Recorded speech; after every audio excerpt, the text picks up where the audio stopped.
Welcome to Here's How We Get There. It's the daily show filled with conversations about business and mental health in a down-to-earth style with real-world language. Now let's dive in with your co-hosts, Kenneth Shark-Kinney and Trey Tucker. All right, Trey, there's a question about Lionel Messi, who has injured his leg, arguably one of the greatest players of all time. But he got injured and has sat out several games recently. The team came out and played their first game after winning like 10 in a row. They came out and played Houston and got beat up pretty good by the team. So it goes to question, what would you do, or what advice would you give someone when you lose the best player, not just on your team, but the best player arguably in the world right now? If you lost them from your team, what would you do? The two dangers, the two ditches that the team could end up driving right into, one is delusion, the other is discouragement. And neither one of them are helpful. You can't just say, oh, we're going to be fine, nothing's going to change. That's delusional thinking. And you also can't just throw in the towel, at least internally, and say, well, what's the point? We're done. So stay in the middle. And one way to stay in the middle is to ask yourself, and this is true of any setback, anything, any sort of disappointment. Ask yourself this question: what does this make possible? Because I can't change the circumstances. In this case, Messi's hurt. He's no longer a part of the team. But if I'm a player on the team, what does this make possible? It gives me an opportunity to really excel. It gives me maybe a chance to play a different position I've never played. But it asks me to give more of my skill, more of my commitment, more of my focus.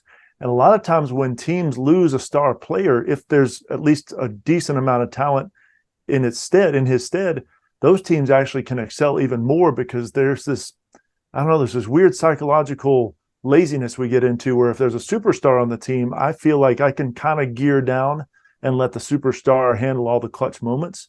But without that superstar in place, everybody else has to step up their game. I hate to bring up the Tennessee Vols, but since you and I both live in Tennessee, this is what happened to them in '98 when they won the title. Peyton Manning had graduated the year before.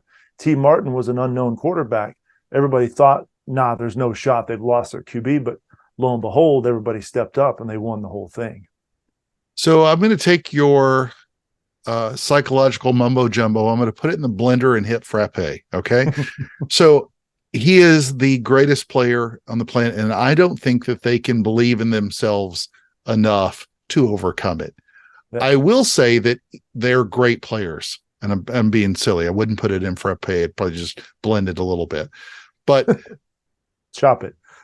Yeah. So they're still some of the best players. I mean, Lionel Messi is better than everybody else in the league by far. I mean, the bar's pretty low to begin with anyway, compared to the rest of Europe, especially, and South America. But any great player has got to adapt, and they can still overcome in what is a fairly mediocre league. They can adapt to still win. Mm-hmm. Again, if you look at what happened with Michael Jordan, Scottie Pippen, when Michael Jordan pulled out of basketball, this was 25, 30 years ago, but he's considered the greatest player of all time in basketball, or arguably.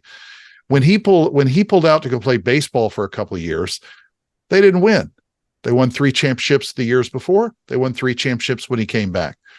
Most of it was with the same players. What their team, I think, failed to do was adapt.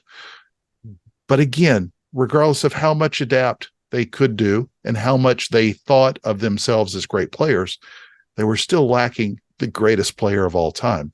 So there's only so much you can do, but I agree with you completely that they can't get in that spell of the sky is falling because he's hurt with a leg injury.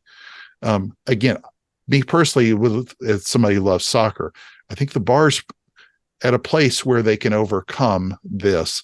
It's not like they're facing teams that also have Messi-like characters. Nowhere close. It's not close to what the NBA was, for example. When Jordan pulled out, a lot of other teams had great players.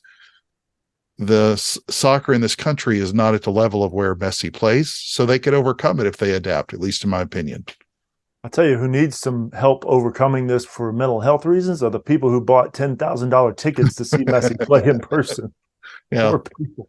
Yeah. Go. You can watch Posh Spice in the stands with Beckham at the Miami game. That's about all.